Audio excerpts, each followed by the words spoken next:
Cái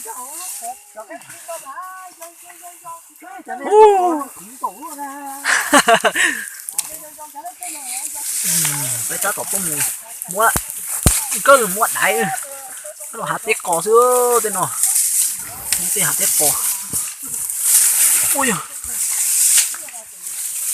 cô cá đi cười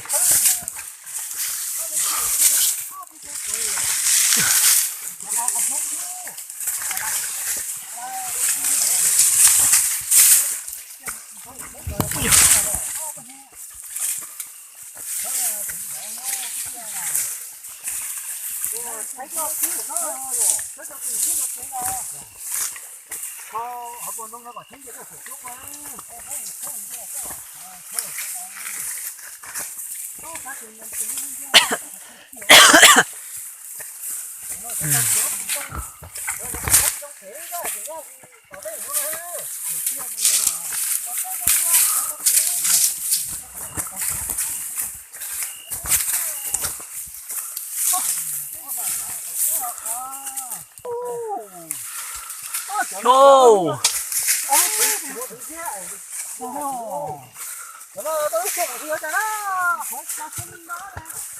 ôi, mình chạy không một có gì tuột à.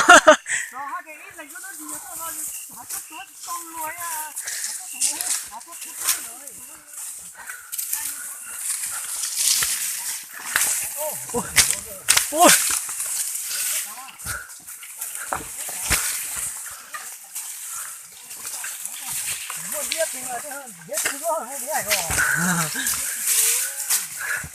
Nó sẽ tết chơi nó chỉ mất biết chuột đá à. Ôi vô. Biết được chưa? Ôi.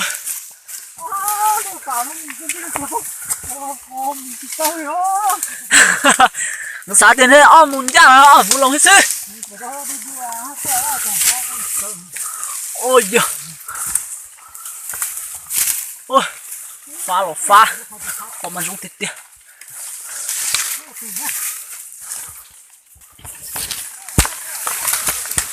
Rồi nó ra. Rồi phải xuống đáy nữa ra.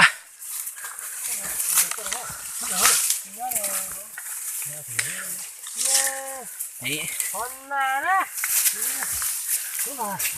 Nó này. Nó trời nè. Tôi tới rồi, chị nói. Đó. Chị nói nó không đâu. Tôi thấy anh chạy thôi. Thấy là cái chú nè. Thấy chị to rồi. Ở đây lại to rồi. Chị to theo. Chứ muốn chầu. Thế nó hiểu. Chị ăn đấy. Có thể là gì chị nó có thể thì nó thì hay là chị nó Mấy gì rồi dàn từ nè. nó phải thì có cái dàn tứ chiều có ở đâu chị bị sao anh nhớ là chị nhớ hay thôi chị chạy đây đó tôi thấy rõ đây chị nhớ kìa nó có sự cái chị nhớ mà Tà bó. Không phải một cái kia ngang ca thông tin đó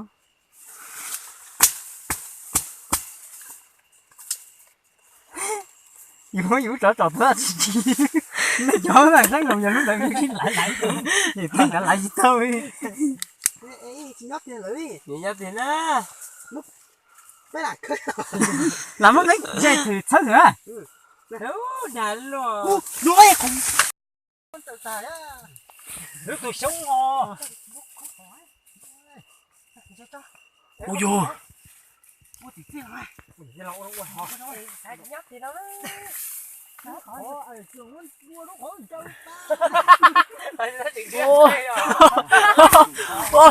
Không thay được tiêu.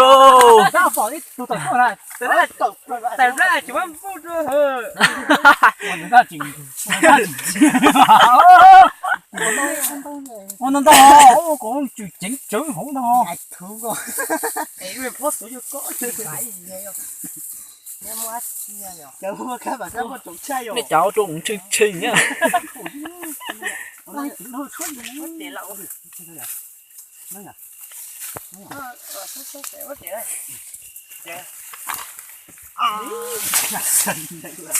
nó cũng một thích chết á. Thế sự nó phốt kia, phốt tụi mua cho có gì khơi gì.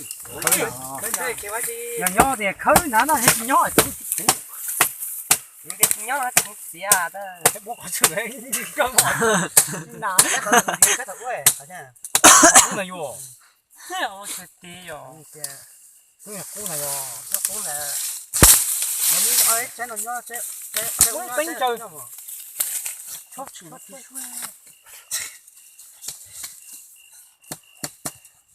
Sẽ chỉ nhớ này, tôi thấy nó là biết chuột đấy, biết chuột đấy.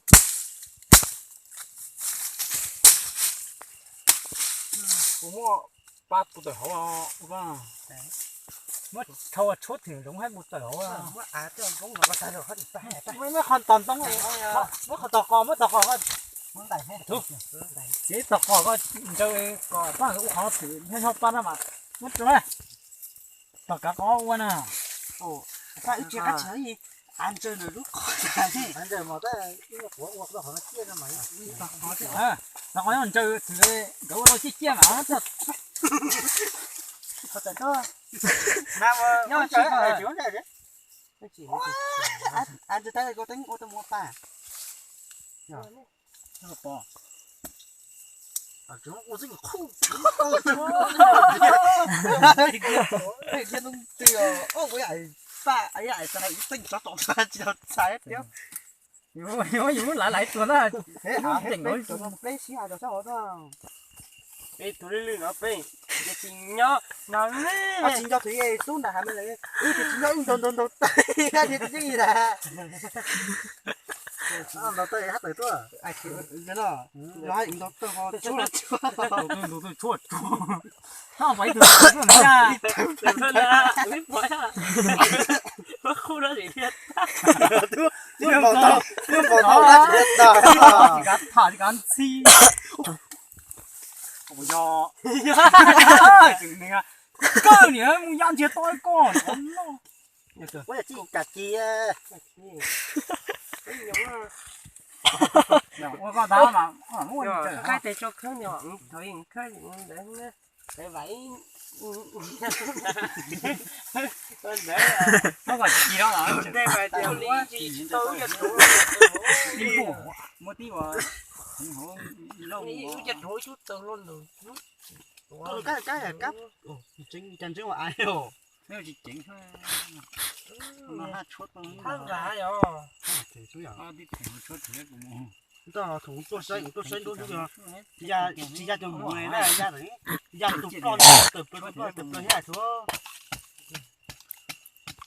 vải nó ra ta tầm mấy mèo nữa xíu quá chắc nữa và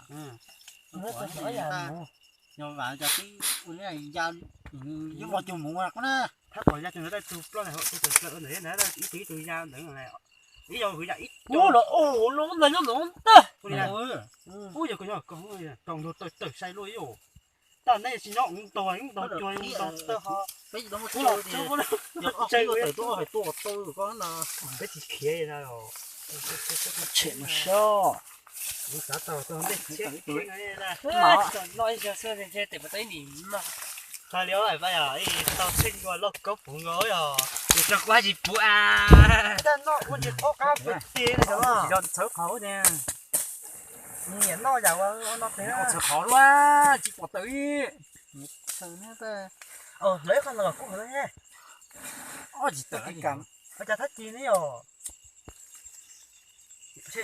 Chơi đi chơi nào không đánh đầu lúc không khỏi quá lời mà bây giờ chỉ cho anh có mất chỗ nó thắt chú thì xé chỗ tiêu nhưng nó thắt rồi là ôi nó chỉ chỉnh á hay nè này ua chỉnh he nè này không phải chi nữa cái này cái giá chỉ chỉnh vào trong ngồi tôi lùi chỉnh hay không chỉnh tên ha chi nó cha những sáng ngon gì chỉnh tên chi nó có sống rồi đó sống này trong coi hết à giờ chị tao này có nguyên tỏn ti đâu hết chị chua nó có chị chia không hết đi mới nổi chị chua chia rồi hết của tôi hết này chua chia muốn là phải cho chỉ thằng mình nhát ra có tuổi thì phải cho chưa sẽ mua khi ra rồi sẽ phải sẽ sửa mình phải dính ấy rồi còn có sửa ra chọc cái chia rồi chị chia ôi nó sửa nữa là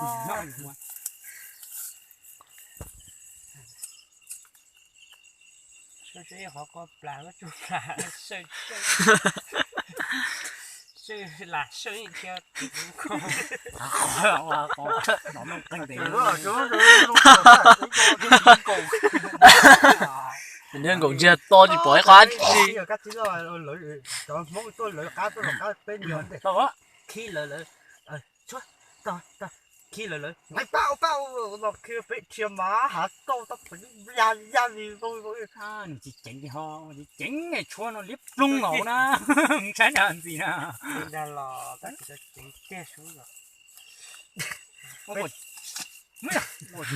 nó đánh vào luôn đấy thôi cháu cái tìm mới nhiều muốn số còn muốn gì chứ còn mấy mồm ngô thì còn chính các một chính thôi muốn tìm lộ trả chỉ biết không có mua còn kia nữa cái đó còn ta in một cái trong gì ya dia bắt chặt cho đua rồi bây giờ liên sát gì rồi bắt chặt rồi đó chặt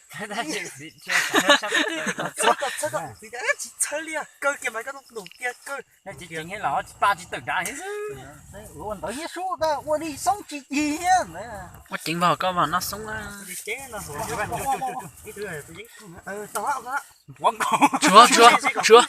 chúa nó ô chửi hành chạy rồi bắt tiếng của nó ba cái rồi bắt chạy nhở nhá bắt tiếng của đi đại thủ bắt trâu nhá bắt chúa nhé và lấy từ tiếng rồi nó xin nó mẹ ôi bắt tiếng rồi coi à tổ coi nhé đấy nhé cái này nói gì nó hay lắm lọt tay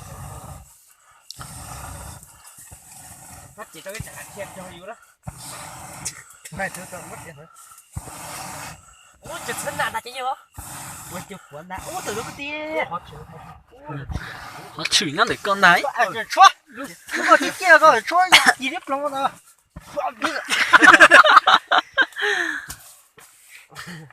đấy là gì à đấy là lúc không có tới chưa cái là gì à mấy gì hạt tiền không quá gì thế tụi nó tuyên tỏ tài cái nuôi thế này ai ba cho làm tiền thôi mẹ để chúa mình ngon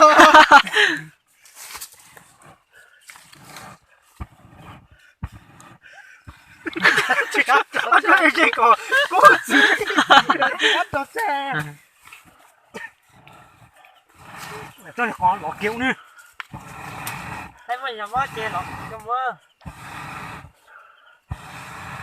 giờ chỉ bỏ tút ba lại tôi thấm vào ta có tôi có cái ham muốn nào đó coi điện một hồi chỉ có ba anh chơi đàn giờ đây phải đi chửi đây phải nào tao rồi tao rồi chúa tiếng chỉ ta tốt tay chúng mấy số ta trong mà ai phải chơi chỉ chẳng chơi chỉ thôi thua lại nhìn trong quá nó đi cái nón đông mà nó đâu có nó này nó ở trong kho xe quay cứ xử lý nét hay đấy tao mà của tới lúc rồi lúc mày chốt tới á trứng cô quay nó vĩ tôi tao là thuốc nó hả tua một con nó lên đã đấy tiền lấy cái lo cho mày có tiền à gì mưa tua đi xuống đây tua kìa anh bố chỉ 7 tuổi hả từ bao nó chúa hát từ tôi nói chúa thấy chưa chúa hát tôi dùng tiền giờ chúa tại sao tôi thôi ui thấy tiền rồi nè tôi tôi nướng đâu rồi nó thì phải tìm một cái hoa chuối thôi à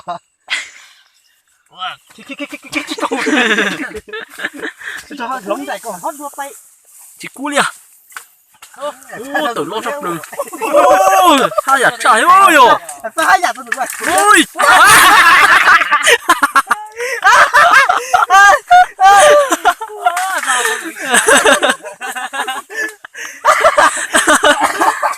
chạy xuống nó có chuyện này và thấy cái chân này ôi ba lúc rồi nó trộn này ba là bị sao rồi này ba già nó chỉ cho nó có tụ cổng đi mấy khổng nó đắt ta cơ mà thì nó chuyện chưa nó chuyện rồi nó mặt thot thot tệ nó chuyện rồi chúng ta chỉ chia tao dùng chúa cha yo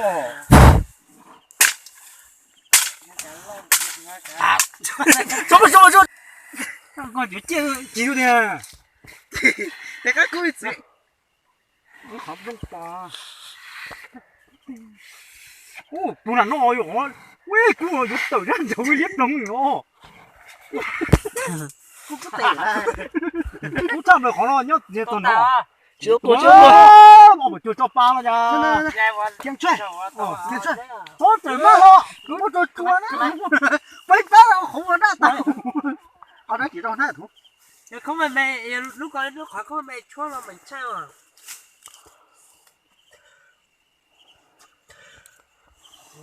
chụp lưng nó ơi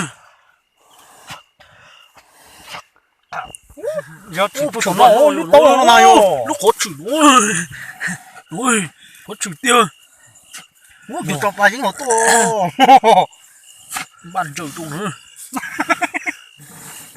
có chi nè nãy giờ mình thích ô chỗ nó được lên trình nhà nó thì bắt đấy cho bà tàn đó ba thật là má út biến gì của ta nó nó khó yếu chửi thế tiêu khó à ôi ta chỉ tôi nhé chửi liếc lưng nó rồi sao thế rồi tao tình đó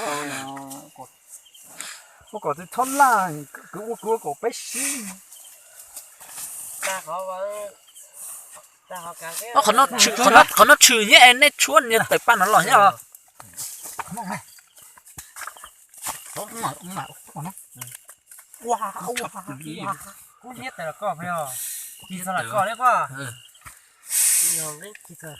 sao nó tôi mới nhiệt cái này nè cú tàu lè giờ không có nè không tôi sống nhộng tiền mà ôi nè trong châu lò gì châu lò gì khơi hả tụi nó khổ họ và hai đồng chứng à đồng chứng là nhau san đủng nó thứ vả thì tôi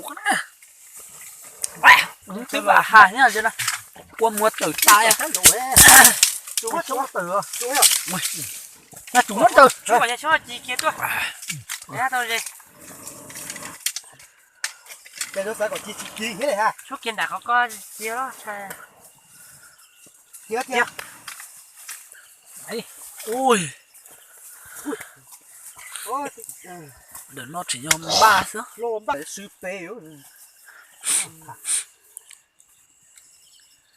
người yêu chị quá rồi thật đi wow chả thơ mô nó tỏ nói cái là con đấy thì thằng tao là chỉ giống tê rồi chơi đi với cái này còn ê to thôi thôi thì bao như tôi chịu cho cha ní nó cái gì á mà cái sinh đã số thì tôi rồi bây giờ nó thì giòn bây giờ là tí gió bây giờ bò có hổ nói rồi con nó cũng mặc qua đây cả cổ tiểu có thế rồi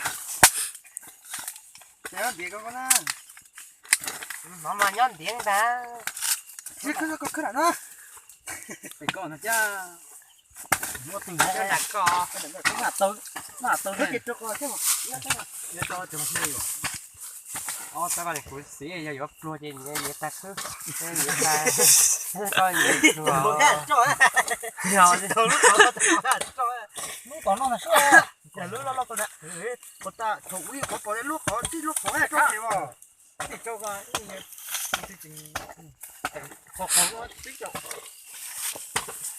thì sợ đấy là có thì tôi sẽ chú kìa họ chăn tông từ từ ba hộp thôi người ta chạy chạy nó làm thu nữa lúc vô hổ dùng giờ thấy nó tỏi nó rồi cái chú nó chưa quan trọng hổ quá yo cho nó thì như gì đâu ô luôn chỉ ô ê Ồ. mày bắt tôi chỉ tổ thì vô nè thấy không Cứ trả xuống là tuyệt tái luôn chứ nó. ai tao đi nó phải câu các bạn chuẩn đấy nha kìa cái tao khấn đã tôi hỏi rồi tôi có chiến thì ta vô rồi bây giờ ta trồng nhé cái này gì tao thì cũng phải khổ cùng cũng vậy nha rồi cái gì đó nhớ thiết tua khó tới tu lắm mà lúc thì đến đâu Ôi dám. thế nó không sao chưa vào hậu đi rồi lúc đó một bà nó thoại hết chủ quả bà chú bà tự đê chỉ giờ cái tay cho tuổi gì nhà khất toàn tôi rồi chúng gia đình cái cho mình đã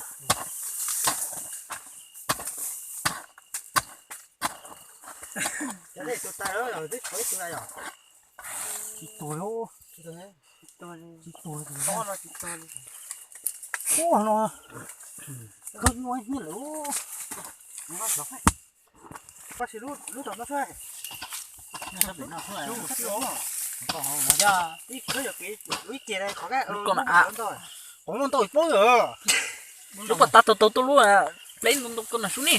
trong trường hợp ta sút thu là cá hậu như này bạn chế thế giờ lúc tới đây thành số phát tới con này hay giả cho to ấy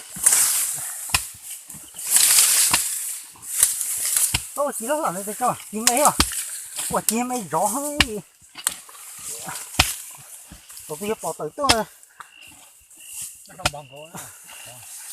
Lũ bảo con hù. Một tay xòe.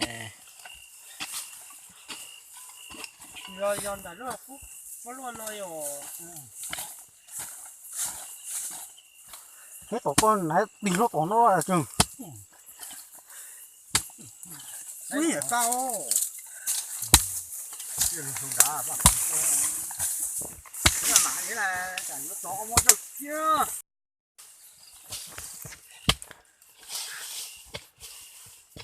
rằng nó mới đón lại nó mới như chỗ tốt tới chỗ tới trông tới quên cái gì có những phốt thế rồi thì sao tuần này nó tạt chứ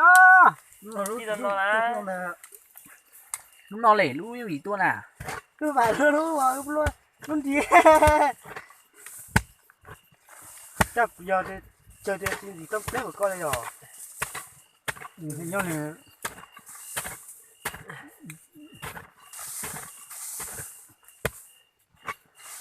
để hai tập chó bạc thôi Mà là chá. Tôi rồi. cái đồ chùa Nếu mà chỉ con họ con. đúng đi nghe rồi mất tay không kiếm à Tỉnh thăm muội này lộc thật là em. Cái lối là tôi em chu đi. ôi tôi có tiền ô hổ mua kia rồi ô lọt tiêu giờ lâu để tôi thấy con này ta để đó này để nó à Thế chưa bắt tay qua tuần hay này tuần nữa tay nữa ngay à.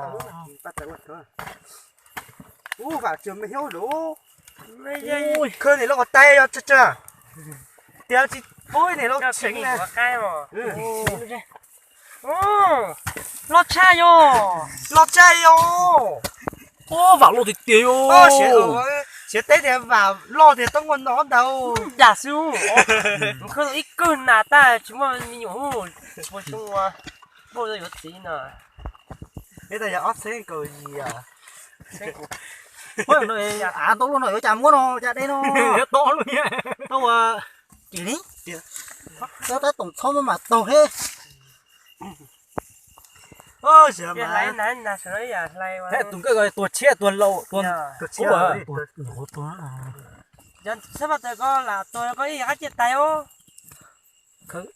sao hộp tăng theo chủ chúa này Là trâu giòn ấy chẳng là giờ.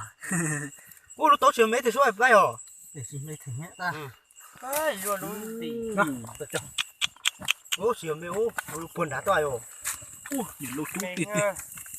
Nhìn lô chúng tiêu tuần. ô lọt chào máy quay còn dây chưa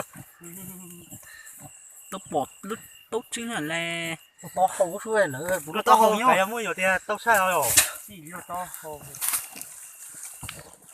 chỉ nó to cái cái gì đĩa mà to á cho khế xuống đại toán mà ta chốn miền luôn xuống xuống đòn ta giờ xuống nhẹ chốn miền luôn nó tao bắt từ ta hả nó to hơn nữa mà sẽ té tông nó nhỏ khỏi tông anh nhỉ kừng là tên lúa hỏi rồi đến khao rồi á xã cỏ ulicon ta nó ta miền ulicon ấy bên nán hả tống bên nán đó thì lâu khơi ta nó lâu chỉ sẽ ít thôi cho cho quá chua rồi sẽ cho tụt tía cho quá xem nói à mày được kìa nè ôi in đá rồi kìa wow bị nhổ từ flash wow phải yên tưởng tại đây nãy nãy à mong muốn rồi thế cái này nó khó hết này hết đi bao chạy mà bạn chú làm vậy à đó là mấy thôi nha ta là thằng chassis ôi con bây giờ đã la rồi dù tôi chỉ tao đây nó tao đấy à nó là kì mà khơi nắng á xã quê phụ kia nói thổ nó đi hay không có nói rồi này ôi trái ôi nói tôi là sút này tôi còn chó này học cao thiệt đầu tiêu đó cái chúa giật tờ như mình sao xuê thì nói bùn sút nhát nữa sút đó mày nhảy à ôi giờ liền mà xía ra nhát à cái gì cho tôi cô vào mà không đặt tay chắn như tay chắn cho họ mua chỉ cho mua nhé cho tôi hút cô còn lo ôi và một cháu chỉ chúa ra mà ra cho sao mà mày ơi giờ này nó cá tao một chuyện à nó cho chấm nó thấy phun hè đúng không chuối lúa hổi à bây giờ này không nhiều lâu lâu khơi rồi ha giờ nó khơi à số mất đâu khu bỏ nói mà không là nói mất tất cả ô miểu đỡ bổ số mới nói quá nó giờ tới số vé rình ốp đủ vé đủ cái này cái này thì còn các bác sĩ cho nó nhọc ồ cái này hai thứ nó có sợ hả sợ nó sợ đây là nó sợ không rồi thì có sợ xuống cho mới khơi này mới thì nó khơi tới hôm nay phải bốc thử tình đâu cho tung nó hỗn nát không có thể mà khơi cho nó nói quá hả này giờ mày nói nó đi mới đến coi vé tí à đúng cái chỉ mua ta lúc công cơ ô tụi này lo gì tiêu chỗ lính bé lính nó tao nó bé tù này nè bé tiền ta là cái lịch bé chụp tù này nó bé chụp tù để tao cái tù bé không có cho giờ bé chở nó đẹp này bé chở tao vô chỉ thấy mấy vật to ấy vật cá chiều cho nó quan hậu lâu qua xong mất chết đi rồi cho tiền rồi bé tôi chỉ hốt của tôi bé chúa một chỉnh tình ôi rồi chúa chết tôi ta tôi lấy khó tí phát tại chồng của chúa khai tuổi nó ha toán rồi nhiều quá lên chú lại chửi con trời tổ đây cái chú tổ ta nhé à tôi học tính tuổi tôi tính muốn tính khổ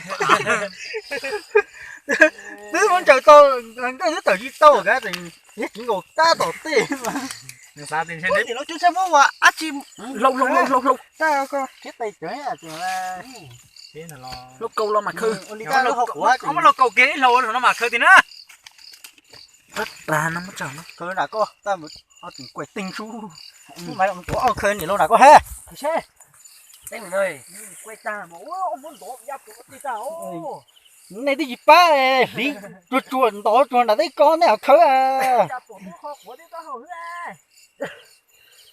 cho coi cho tôi cha cháu thì cháu tới gì đi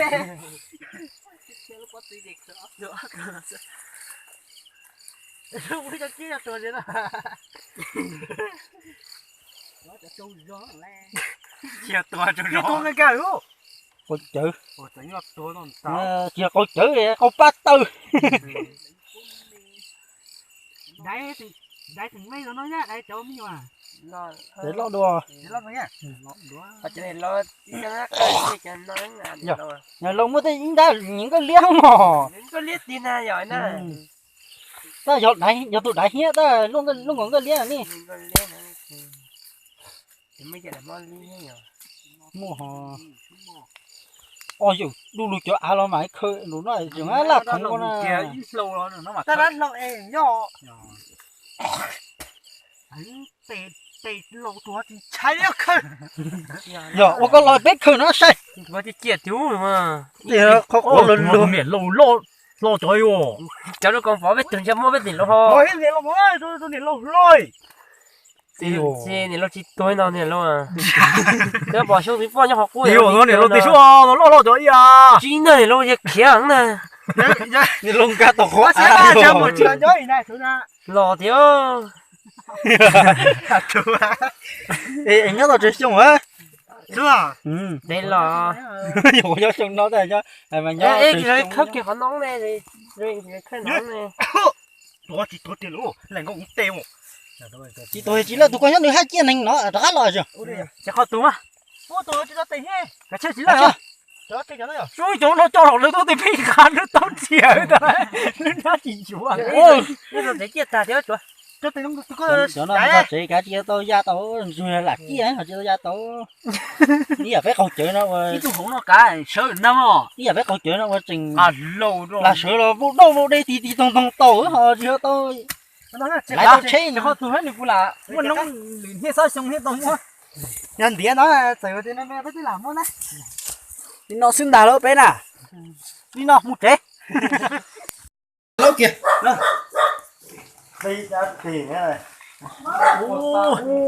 Ôi lên bay thấy chưa kìa. Đây. ô sự tao Mua chả. sự tao Ôi rồi cho tôi tiêu cho tôi nó không có à. Ô cái tôi tiêu lớn tí nó được vô kia nào gì đó Mà thì lỡ mấy tôi tí lấy của không có tài hay gì. ô mình nhổn đi luôn rồi ô nhổn lôi nó sự tao gì nó ta cầu nè chỉ cầu có đang ngô tôi ta lùn chứ chết chuột cái nó chúa già nó tuột đi à nó đây mình nhổn nung đi á nó ta học chết đâu Đi đắt tiền đấy à. chơi tránh tỏ chào lúc phố rồi là bây giờ chơi bên mặt tiền lại Chữ có chết con kia như nó vô. Thầy chỉ mong cái mong biết không đâu. thì nó mất đò Phải phát thấy được cái mấy cái phải hỏi đây à. mà ta muốn ba nó này là mất quá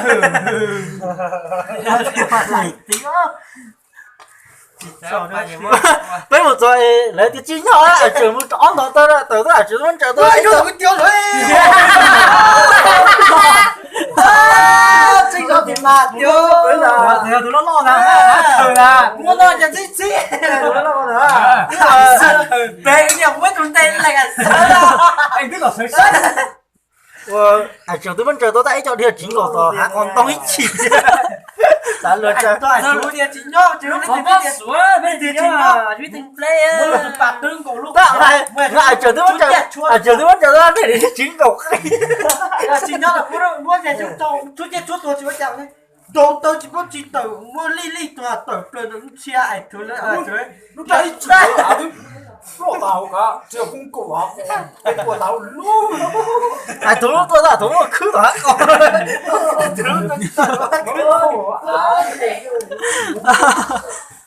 ô hành nhối rồi cảm ơn thế là phía trên cái loại tôi biết tôi giờ tí này số điểm vũ khí không có chùa ôi đã biết phải lo hết thì lo nó chỉ dùng tiền chỉ nhanh nhào đó còn tôi làm gì còn đến lo cái gì ở chỉ plot đều ấy rồi tôi cho thì cảm giác với ta rồi cái nụ kia phải cân trong đó vế là ha ê và bên tòa sẽ đối cha phi do là tới nhà ai cử phải được cưới trong mũ mà xem mũ mà mỗi mà trời mà trời quá trời chỉ ra lo mà chắc rồi có thể để tin nhiều phải chạy có thể có phải được chơi cú thọ còn là mất chịu bữa này tin nhiều trong lấy chi cho anh tuổi à bắt đầu lên anh cái này anh cứ phải cho thấy con anh tuổi đâu có gì hết cha bây chưa có gì mà anh tuổi cha bây giờ nó bây giờ nó thì con lanh này thì chúng ta mình mua ta đùa cá sung thì đi nó để nó pha để còn có chỉ một tí nhiệt trong cái chạy anh chúc bóng à lúc anh cho chúng cười anh mới tuổi khó lây anh phát tại anh chưa thấy khó lây cho nó chịu bỏ đi còn một bóng chỉ thì phải tịch chút đầu đôi na rồi nó mất tí cho mình miệng thôi ôi tuổi tà này nó nhá chính cái là có là chết cho nó nhá đây đại ca ôi ra chết tiệt cái số này không nó số cái gì tiếp rõ ấy mà thấy ơi chắc cổ lôi này miệng gào nó xuống thế miệng tôi ra cho tôi cái số ra thì chết gì quá ôi ôi nó như trái chơi rồi trái hồ tôi thằng gì tao ít tế thì mới chung nó nghe chung đi có khó đấy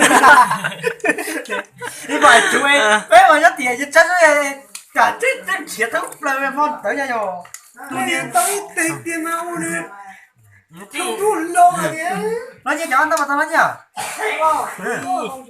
thế mà tao như con này cứ tí thế thì nó tao đĩa ấy luôn nhiệt gì cái gì là sửa nó tao ngã đâu mà chỉ nó to như sửa lắm thôi ấy chứ sửa giờ mà nó chịu chay nó đấy nó chỉ nó có in chỉ tiêu có số tốt nữa